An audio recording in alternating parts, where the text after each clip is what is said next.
Historia número 1. La sombra del mal.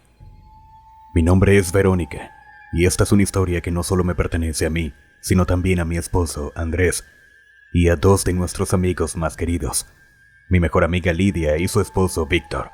Es una anécdota que marcó nuestras vidas de manera indeleble, y que comparto con la esperanza de prevenir a otros. Quiero que la gente sepa que la maldad puede estar en los lugares más inesperados y que deben estar siempre alerta. Era el año 2017, un año que comenzó lleno de promesas y felicidad. Habíamos disfrutado de unas vacaciones increíbles en Cancún. El clima era perfecto, las playas eran paradisíacas y la compañía no podía ser mejor. Tras varios días de relajación, risas y buenos momentos, llegó el momento de regresar a casa. Nuestro avión aterrizó en una ciudad a 3 horas de nuestro hogar. En el aeropuerto recogimos nuestro coche, listos para el último tramo del viaje. Eran más de las 10 de la noche cuando finalmente nos pusimos en marcha. La carretera estaba oscura y desierta, rodeada de monte por ambos lados. La tranquilidad de la noche era solo perturbada por el sonido del motor y nuestras conversaciones. Llevábamos poco más de 1 hora de camino cuando Lidia, que iba sentada en el asiento trasero junto a Víctor, señaló algo entre las ramas. ¿Qué es eso?, preguntó con voz temblorosa. Andrés redujo la velocidad y todos dirigimos nuestra atención al borde del camino. La imagen se aclaró a medida que nos acercábamos. 3 mujeres vestidas de negro, tomadas de las manos, rodeaban lo que parecían ser 2 lápidas. La escena era perturbadora. No era algo que uno esperara ver en medio de la noche, y era francamente aterrador. Parecían 3 brujas realizando algún tipo de ritual. Cuando se dieron cuenta de nuestra presencia, nos miraron fijamente con una intensidad que no puedo describir. Una mirada desafiante y casi amenazante. «Andrés, acelera», dije sintiendo un temor profundo. No quería problemas ni exponernos a peligro alguno. Andrés asintió y pisó el acelerador, dejando atrás esa inquietante escena. Después de alejarnos de ese lugar, nos detuvimos en una gasolinera para usar el baño y tratar de calmar los nervios. Mientras estábamos allí, Lidia no dejaba de insistir en volver. Estaba convencida de que aquellas mujeres habían dejado algo en las tumbas y quería ver qué era. Mi respuesta inmediata fue no. No quería regresar. Aún tenía en mente la mirada de esas mujeres. «Verónica, necesitamos saber qué están haciendo. Podría ser algo importante», insistió Lidia. Su determinación era inquebrantable y aunque mi instinto me decía que nos alejáramos de allí, la curiosidad y la insistencia de Lidia terminaron por convencerme. «Está bien, pero si ellas siguen ahí nos iremos de inmediato», les dije. Todos estuvieron de acuerdo con el plan. Volvimos al coche y nos dirigimos nuevamente al lugar. A medida que nos acercábamos, mi corazón latía con fuerza. Para nuestra sorpresa, cuando llegamos, las mujeres ya no estaban. Nos estacionamos al borde del camino y nos bajamos del coche. Lidia fue la primera en acercarse a las tumbas, y yo la seguí de cerca, sintiéndome algo más tranquila al ver que no era necesario adentrarse mucho en el monte. Las tumbas estaban a la vista y en las lápidas había cenizas. Lidia encontró entre las ramas lo que parecían ser trabajos de brujería. Los tocó con sus manos y comenzó a deshacerlos, ayudada solo por la navaja de su esposo. Yo, mientras tanto, temblaba y abrazaba a Andrés, temiendo que esas mujeres regresaran y nos vieran. Lidia era valiente, más de lo que jamás hubiera imaginado. Uno de los trabajos más impactantes que encontró fue una paloma muerta, con el pecho cocido, y dentro de ella un papel y la foto de una mujer. A medida que deshacía todo, yo solo podía pensar en lo que podría pasarnos si nos descubrieran. Finalmente Lidia terminó y nos fuimos de inmediato. Entre los trabajos que encontró había la foto de una niña de unos 13 años, algo que me dejó profundamente perturbada. No podía concebir cómo alguien podría querer dañar a una niña, y la imagen de esa foto quedó grabada en mi mente. Después de aquel incidente todo parecía normal. Volvimos a nuestras rutinas y la experiencia comenzó a desvanecerse en nuestras mentes como un mal sueño. Sin embargo, poco después, Lidia comenzó a enfermarse. Al principio eran pequeños malestares que atribuía al estrés o al cansancio, pero su salud se deterioró rápidamente y le diagnosticaron cáncer. Algo inesperado para una persona tan sana como ella. Lidia era una entusiasta del ejercicio y llevaba una dieta extremadamente saludable. Su enfermedad nos tomó a todos por sorpresa y nos dejó devastados. En sus últimos días, Lidia comenzó a decir que algo la perseguía. Su esposo, Víctor, nos contó que ella se despertaba gritando por las noches, diciendo que veía a una mujer huesuda con ojos negros observándola. Esta figura aterradora la acosaba incluso cuando estaba acompañada por su esposo. Víctor también comenzó a sentir una presencia maligna en su casa. Desesperado, finalmente llamaron a un sacerdote. Este les dijo que había algo muy malo en su hogar, pero poco pudo hacer más allá de bendecir la casa. La situación no mejoró. Lidia falleció poco después, y sus últimos días fueron un infierno, según relató Víctor. La figura que ella veía en sus pesadillas también comenzó a aparecer ante él. La casa se había vuelto insoportable, llena de una vibra oscura y opresiva. Desesperado, Víctor habló con su hermana sobre lo que había sucedido aquella noche en la carretera. Ella le sugirió que al tocar esos trabajos de brujería sin protección, Lidia había llevado algo a la casa o había activado la brujería en su contra. Esta revelación me llenó de culpa. Sentí que había sido responsable por no haber evitado que volviéramos a ese lugar maldito. Esta historia me obsesionó. Comencé a investigar sobre brujería y todo lo relacionado con esos rituales oscuros. Descubrí que tocar trabajos de brujería sin protección puede ser extremadamente peligroso. Algo que corroboró lo que la hermana de Víctor había dicho. Pasé por terapia para lidiar con la culpa, y después de varios años de introspección y sanación, decidí compartir esta experiencia con la autorización de Víctor. La historia de Lidia debía ser escuchada. Espero que nuestra experiencia sirva como advertencia para otros, para que eviten el peligro y siempre tomen precauciones ante lo desconocido. Historia número 2.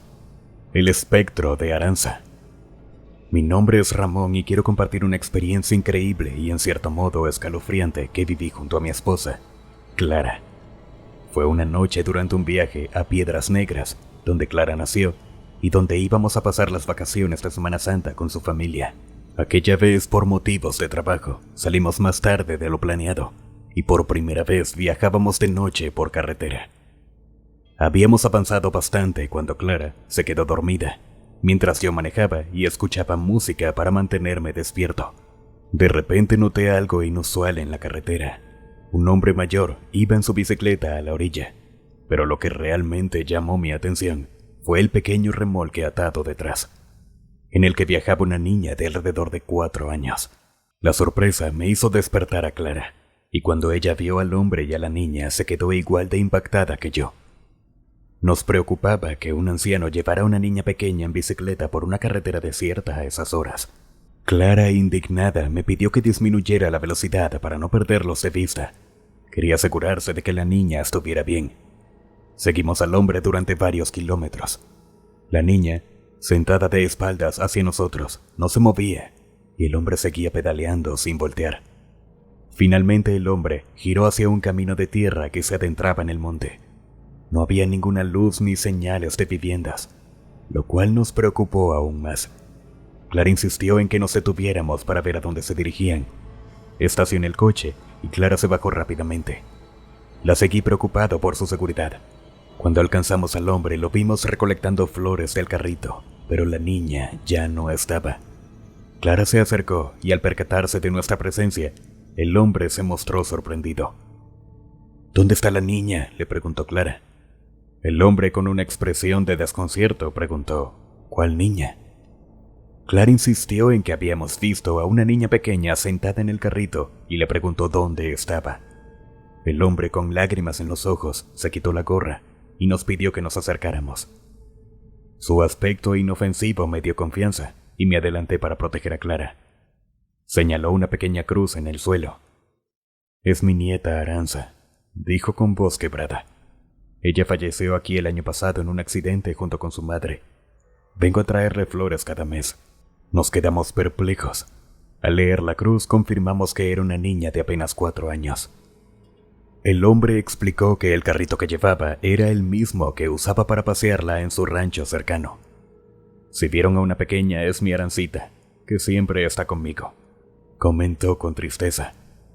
Clara, conmovida, abrazó al hombre y le ofrecimos llevarlo a su casa, ya que se veía agotado. Él aceptó y subimos su bicicleta en la parte trasera de nuestra camioneta. El viaje a su hogar tomó unos 30 minutos. Al llegar a su humilde casa nos mostró una foto de la niña, y aunque solo la habíamos visto de espaldas, reconocimos que era la misma niña del carrito. Si alguien más me hubiera contado esta historia, probablemente no le habría creído. Sin embargo, vivirlo en primera persona cambia completamente tu perspectiva. Es una experiencia que nos dejó una profunda huella y una lección de humildad y respeto por lo desconocido. Hago una pausa para recordarte que si te está gustando el video, dejes tu like y te suscribas para que no te pierdas videos como estos. Ahora sí, continuemos. Historia número 3. Encuentro en la oscuridad. Mi nombre es José Luis y soy originario de Tamaulipas. Hoy quiero compartirles una experiencia paranormal que viví. Una historia tan triste como escalofriante que me dejó con mucho en qué pensar. Cada día viajo 2 horas para ir a mi trabajo en el norte de Tamaulipas, y los que conocen la región saben del peligro que implica viajar de noche por esas carreteras. Siempre trato de regresar a casa temprano para evitar que la noche me atrape en plena carretera. Usualmente llego a mi casa alrededor de las 8:30 de la noche, cuando aún queda algo de luz del día. Sin embargo, esa noche en particular se me hizo tarde, ya que debido a problemas en el trabajo, todos tuvimos que quedarnos horas extras.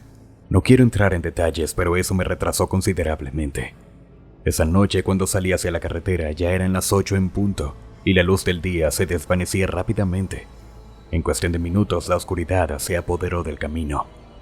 Estaba nervioso porque mis 2 hijas me esperaban en casa. Así que me persigné y me adentré en la oscuridad con la esperanza de llegar pronto. Durante el trayecto todo parecía normal. No vi nada fuera de lo común, aunque el tráfico era escaso. Solo unos pocos coches y varios camiones de carga. La gente de la región sabe que no es prudente viajar por esas carreteras de noche. Cuando llegué a una caseta de peaje, a mitad de camino, noté que había poca actividad. Me acerqué a una de las casetas, donde vi a una joven, pero ella no me miraba, lo cual me pareció extraño. Bajé el vidrio y le dije buenas noches 2 veces para llamar su atención, pero no respondió ni volteó a verme. Entonces un hombre mayor se asomó desde la última caseta, haciéndome señas para que me dirigiera hacia él. Le hice un gesto indicando que ya iba, pero cuando volví la vista hacia la caseta anterior, la chica ya no estaba.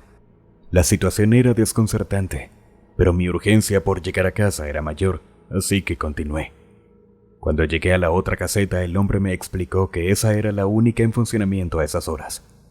Le mencioné que había visto a una chica en la caseta anterior. Por eso pensé que también estaba operativa. El hombre se rió nerviosamente y me dijo que él era el único trabajando esa noche. Le juré que había visto una persona allí y él solo negó con la cabeza, visiblemente incómodo. Como no había otros coches detrás de mí, el hombre aprovechó para contarme algo inquietante. Me dijo que hace 2 semanas tenía 2 compañeras de trabajo, pero que la semana pasada una camioneta de un grupo delincuencial se había llevado a la joven que trabajaba en esa caseta. Desde entonces no se sabía nada de ella, y la otra compañera renunció, dejando al hombre solo en el trabajo. Escuchar esto me erizó la piel. La idea de que probablemente la joven que vi ya no estaba viva, y que su espíritu se había manifestado ante mí me dejó helado. En el camino de regreso a casa, sentí un nudo en la garganta. No podía dejar de mirar por el retrovisor, temiendo que en cualquier momento la vería sentada en el asiento trasero de mi coche. Esa fue la primera y única vez que he experimentado algo paranormal en todos mis años de viajes a mi trabajo. Siempre he sido fanático de las historias de terror, pero hasta esa noche era bastante escéptico. Sin embargo, cuando te sucede a ti, todo cambia. Espero de corazón que la familia de la joven pueda encontrarla, y si ya no está con nosotros, al menos puedan tener un lugar para visitarla y llevarle flores. Es una experiencia que me cambió y que creo necesario compartir, no solo por lo increíble de la historia, sino por la triste realidad que encierra. Historia número 4. Más allá del crepúsculo. Me llamo Cristian y soy del norte de México, pero prefiero mantener en reserva mi ubicación exacta. Después de escuchar lo que voy a contar, seguro entenderán por qué.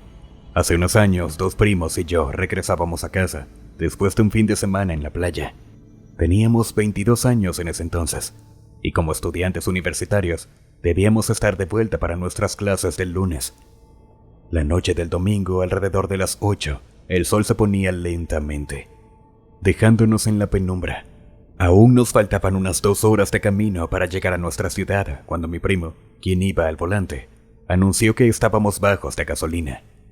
Fue un descuido que provocó molestia entre nosotros, ya que por estar charlando no se dio cuenta del consumo inusualmente alto de combustible. Buscamos una estación de servicio en el mapa del teléfono, pero la más cercana estaba a más de 1 hora de distancia. Finalmente encontré una a 30 minutos, aunque nos obligaba a desviarnos por un camino de terracería hacia un pequeño pueblo. No teníamos otra opción, pues quedarnos sin gasolina en esa carretera oscura y peligrosa no era una opción. Indicándole a mi primo dónde girar, entramos en un camino desolado y tenebroso. El lugar estaba vacío y oscuro, y el camino de piedras nos obligaba a avanzar lentamente. Todos estábamos tensos, sintiendo un miedo palpable no tanto por lo paranormal, sino por la delincuencia que acechaba en esos lugares. Avanzamos por lo que parecieron horas, hasta que de repente vimos una construcción abandonada. Afuera había varias bolsas negras de basura, de las grandes. Nos llamó la atención verlas allí en medio de la nada. Entonces vimos que una de las bolsas se movió.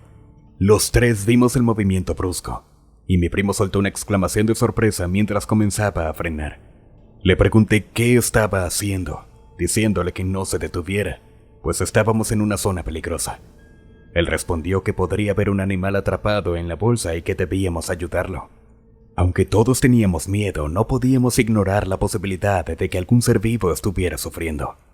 Mi otro primo, sentado en el asiento trasero, se negó a salir del coche, sugiriendo que fuéramos nosotros 2, pero que lo hiciéramos rápido. Honestamente, yo tampoco quería bajarme.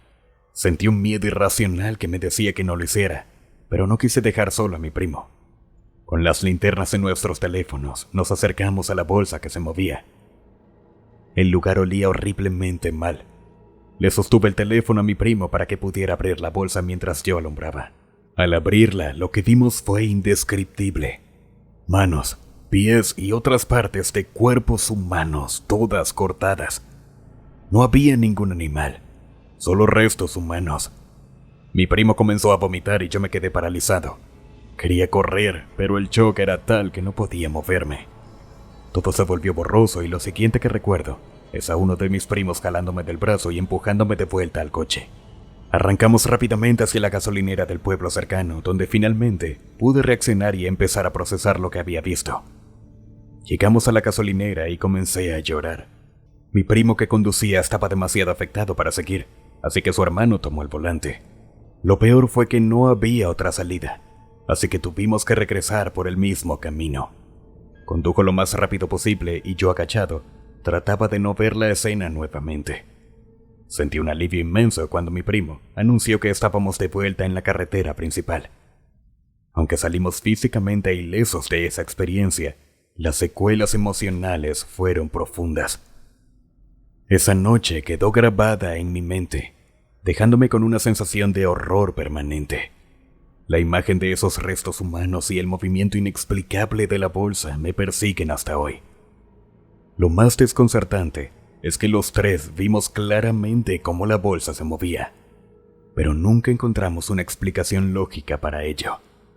Estos eventos ocurren con más frecuencia de lo que imaginamos, pero aquellos que no han sido testigos de tales horrores son verdaderamente afortunados. Este relato, aunque difícil de contar, es una advertencia sobre las realidades ocultas que a veces nos rodean. Mantenernos vigilantes y conscientes de nuestro entorno es esencial, especialmente en lugares y momentos inesperados. Y hasta acá el video de hoy.